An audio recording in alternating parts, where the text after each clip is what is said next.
Bakit namin nilalakad? Bakit ba? Anong pakialam nyo?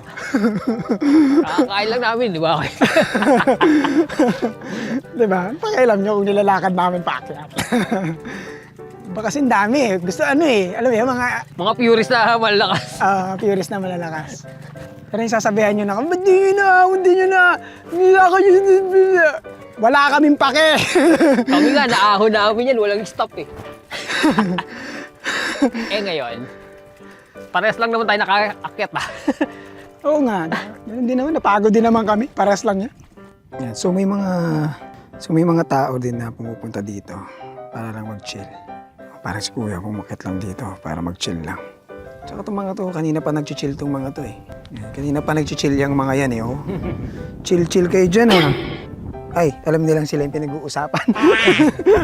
So yan, ito na yung taas nung... Ano ba to? Ito yung mismong Mount Oro eh. Ganda ng buwan, shit. Ang galing nga, no?